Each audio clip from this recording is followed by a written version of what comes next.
HSC পরীক্ষার্থীদের যে আন্দোলন, আজকে আন্দোলনের তৃতীয় দিন। আজকে আন্দোলনের খুব একটা খবর নেই, তেমন একটা গুরুত্বপূর্ণ ঘটনা ঘটতে দেখা যায়নি বিকেল পর্যন্ত। সেরকম একটা মুহূর্তে সরকারের ভাষ্য পাওয়া গেল। 3 দিন হলো এই ব্যাপারটা, এবং এসএসসি পরীক্ষাকে কেন্দ্র করে শিক্ষামন্ত্রীর অহেতুক মন্তব্য, শিক্ষা মন্ত্রণালয়ের ভুল সিদ্ধান্ত, শিক্ষার্থীদের ভোগান্তি, বন্যা, পানিতে ডুবে যাওয়া, পানির মধ্যে পড়ে যাওয়া, ভিজে যাওয়া, অ্যাডমিট কার্ড ভিজে যাওয়া, খাতা নিয়ে মাথায় করে বুক সমান পানিতে শিক্ষকের হেঁটে যাওয়া, যে সকল ভিডিও ছবি সামাজিক যোগাযোগ মাধ্যমে ভাইরাল হয়েছে, সেই ভিডিও ছবিগুলো বলে যে শিক্ষা মন্ত্রণালয় এই ক্ষেত্রে ভয়ানক একটা অপরাধ করেছে। এই ধরনের কর্মকাণ্ড কোনোভাবেই মেনে নেওয়া যায় না।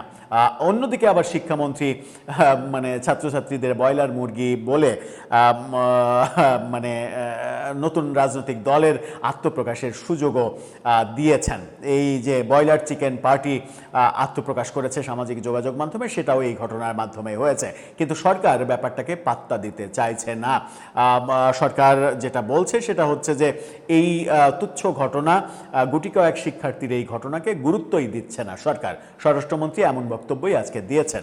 স্বরাষ্ট্রমন্ত্রী কি ঠিক করলেন নাকি কৌশলগতভাবে ভুল করলেন? আদতে এটাকে গুরুত্ব দেওয়ার কি কোনো কারণ আছে নাকি নেই? চলুন একটু বুঝে ওঠার চেষ্টা করি এই ভিডিওতে। থাকবেন পলিটিক্স টিভির নিয়মিত আয়োজনে।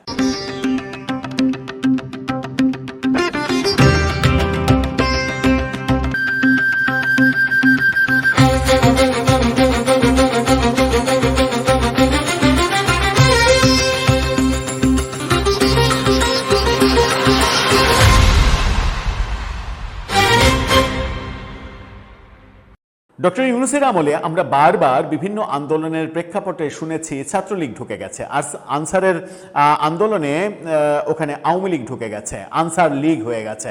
ছাত্রদের আন্দোলনে ছাত্র ঢুকে গেছে, মানে ছাত্রলীগ ঢুকে গেছে, ওটা ছাত্রলীগের হয়ে গেছে।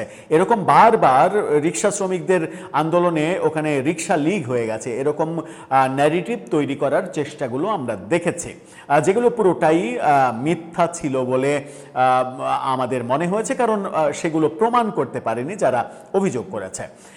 কিন্তু বর্তমান প্রেক্ষাপটে এই ছাত্ররা যখন আন্দোলন করছে তখন কিছু বাস্তবতাও আমরা দেখছি। আন্দোলনের মধ্যে অছাত্র এবং এইচএসসি পরীক্ষার্থী না, এরকম বহু ক্যারেক্টার ঢুকে গেছে। আমরা আজকেই একটা ভিডিও দেখলাম যে আন্দোলনের মধ্যে শিবিরের এক নেতা ঢুকে গেছেন, ছাত্রদল তাকে ধরে ফেলেছে। তার আগে আন্দোলনের প্রথম দিন দেখলাম ক্লাস 10-এর একটা ছেলে ধরা পড়েছে। আন্দোলনের মধ্যে ছাত্রদলের অহেতুক উত্তেজনা তৈরির চেষ্টা, সেগুলোও সমালোচনা হয়েছে। এই ব্যাপারগুলো আমরা দেখেছি। আবার মানে মাইলস্টোনের শিক্ষার্থী হিসেবে দাবি করা এক ছাত্রী চিৎকার চেঁচামেচি বেশি করেছেন তিনি মাইলস্টোনের ছাত্রী না, সেরকম খবর আজকে গণমাধ্যমে এসেছে। নানাভাবে দাবি করা হচ্ছে যে এই আন্দোলনে অন্য কেউ ঢুকে পড়ে আন্দোলনকে কুক্ষিগত করার চেষ্টা করছে, যেটা বাংলাদেশের আন্দোলনে বহু সময়ই হয়েছে। জুলাই আন্দোলনেও তো মানে অভিযোগ এসেছে যে শেষ বেলায় আসলে আন্দোলনকারীদের হাতছাড়া হয়ে গেছিল, আন্দোলন ধর্মভিত্তিক সাম্প্রদায়িক গোষ্ঠীরা দখল করে নিয়েছিল, এবং সেই দখল যে করেছিল সেটা 5 আগস্টে সরকার পতনের পরে বঙ্গবন্ধুর ভাস্কর্য এবং মুক্তিযুদ্ধের ভাস্কর্যের উপরে তাদের ক্ষোভ, খেদ, রাগ, হিংসা ভেঙে গুড়িয়ে দেয়া, এই কর্মকাণ্ডগুলোই প্রমাণ করে। স্বরাষ্ট্রমন্ত্রী বলছেন যে এগুলোকে গুরুত্বই দিচ্ছে না সরকার। স্বরাষ্ট্রমন্ত্রী কি কৌশলগতভাবে ঠিক করলেন? কি বলছে গণমাধ্যম? ইন্ডিপেন্ডেন্ট টেলিভিশনের এই শিরোনামটা দেখে নিন। সেখানে বলা হচ্ছে, অল্প কিছু শিক্ষার্থীর আন্দোলনে গুরুত্ব দিচ্ছে না সরকার, জল ঘোলা করার চেষ্টা হচ্ছে স্বরাষ্ট্রমন্ত্রী।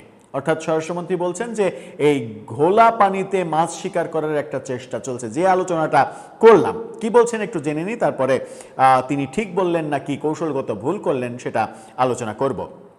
কিছু শিক্ষার্থীর আন্দোলনকে গুরুত্ব দিচ্ছে না সরকার, এ নিয়ে স্বার্থান্বেষী মহল জল ঘোলা করার চেষ্টা করছে বলে মন্তব্য করছেন তিনি। স্বরাষ্ট্রমন্ত্রী বলেন, পরীক্ষার্থীর আন্দোলনকে কেন্দ্র করে জল ঘোলা করার চেষ্টা করছে স্বার্থান্বেষী মহল। অল্প কিছু শিক্ষার্থীর আন্দোলন এটা গুরুত্ব দিচ্ছে না। আন্দোলন করে পরীক্ষা বাতিল কিংবা অটোপাস নেওয়ার সুযোগ নেই। শিক্ষার মান বাড়াতে বদ্ধপরিকর সরকার, অর্থাৎ সরকার পরীক্ষা স্থগিত করবে না। সাবেক প্রধানমন্ত্রী শেখ হাসিনা দেশে ফেরার বিষয়ে সালাউদ্দিন আহমেদ বলেছেন, সাবেক প্রধানমন্ত্রী দেশে ফিরলে তাকে গ্রেপ্তার করে ফাঁসির দণ্ড কার্যকর করা হবে। আইনে আপিলের সুযোগ থাকতে উচ্চ আদালতে যেতে পারবেন। ভালো কথা, সেই আলোচনায় যেতে চায় না। তিনি বলছেন যে এটাকে গুরুত্ব দিচ্ছে না সরকার এবং জল ঘোলা করার চেষ্টার কিছু আলামত আমরা দেখেছি, এটার সত্যতা রয়েছে, যেটা শুরুতেই বললাম। কিন্তু তিনি যে বলছেন যে গুরুত্ব দিচ্ছে না, কিছু ছাত্রের আন্দোলনকে, কিছু শিক্ষার্থীর আন্দোলনকে সরকার গুরুত্ব দিচ্ছে না, এটা কি মানে গুরুত্ব না দিলেও চুপ থাকা উচিত ছিল কি তার? এটা বলে তিনি কি কৌশলগতভাবে ভুল করলেন? এই বলার পরিপ্রেক্ষিতে ছাত্ররা যদি আবার ফুঁসে ওঠে, তাহলে কি সরকার আবার মানে বিপর্যয়ের মুখে পড়তে পারে নতুন করে? এই প্রশ্নগুলো আসবে এই কারণেই, কারণ খুব বেশি দিন তো হয়নি, 2024 মাত্র 2 বছর হলো। 2024-এর কোটা আন্দোলন যেটা জুলাইতে শুরু হলো, সেই আন্দোলনকেও আওয়ামী লীগ সরকার তুচ্ছ তাচ্ছিল্য করেছিল। এমনকি আন্দোলন যখন জুলাইয়ের শেষ দিকে মারাত্মক আকার ধারণ করলো, তখনও তারা এটার গুরুত্ব অনুধাবন করতে পারেনি। তাদের কাছে গোয়েন্দা রিপোর্ট ঠিকভাবে যায়নি, তাদের কাছে ভুলভাল তথ্য দেওয়া হয়েছে। শেখ হাসিনাকে কেন্দ্র করে যে একটা সার্কেল তৈরি হয়েছিল, যে সার্কেলের মানে যে চক্রব্যূহ ভেদ করে শেখ হাসিনার কাছে প্রকৃত তথ্য পৌঁছানোর প্রকৃত মানুষ পৌঁছাতে পারতেন না, সেই কারণেই শেখ হাসিনাকে এক ধরনের মানে অলিখিত, অদৃশ্য কারারুদ্ধ করে রেখে তার পতন নিশ্চিত করা হয়েছে বলেও অনেকে মনে করেন। তার মানে ওই আন্দোলনটাকে, কোটা আন্দোলনটাকে তুচ্ছ তাচ্ছিল্য করে শেখ হাসিনা সরকার শুরুর দিকে ভুল করেছিল, যে ভুলের খেসারতটা তাকে এবং তার সরকারকে দিতে হয়েছে 5 আগস্টের পতনের মাধ্যমে। ব্যাপারটা উল্লেখ করলাম মানে এটা না যে ওটার সঙ্গে এটা মিলাচ্ছি, জাস্ট বলতে চাইছি যে তুচ্ছ তাচ্ছিল্য করা যে কখনো ভয়ঙ্কর হতে পারে সেটা আমরা মাত্র 2 বছর আগেই দেখেছি। এরকমভাবে স্বরাষ্ট্রমন্ত্রী তুচ্ছ তাচ্ছিল্য করলে, যেমন শিক্ষামন্ত্রী করেছেন, ফার্মের মুরগি বলেছেন, যে কারণে ব্রয়লার চিকেন পার্টি তৈরি হয়ে গেছে, এবং তুমি কে আমি কে, ফার্মের মুরগি স্লোগান হয়েছে, তুমি কে আমি কে, রাজাকার রাজাকারের পরে।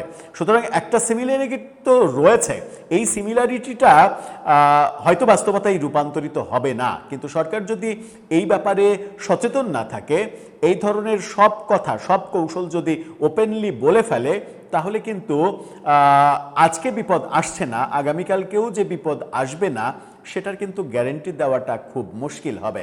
কারণ স্বরাষ্ট্রমন্ত্রী খুব ভালো করেই জানেন যে জল ঘোলা করার মানুষের কিন্তু অভাব নেই।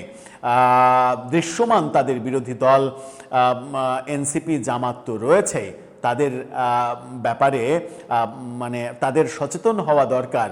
অদৃশ্য একটা শক্তি, যে শক্তিকে নিষিদ্ধ করে রাখা হয়েছে, সেই শক্তিটা কিন্তু বর্তমান দৃশ্যমান বিরোধী পক্ষের চাইতে অনেক গুণ বেশি শক্তিশালী। সুতরাং যে কোনো একটা ফোঁটা সুই হয়ে ঢোকার স্কোপ পেলে সেই সুই হয়ে ঢুকে অনেকেই যে ফাল হয়ে বেরোনোর চেষ্টা করবেন, সেটা কিন্তু পরিষ্কার বোঝা যায়।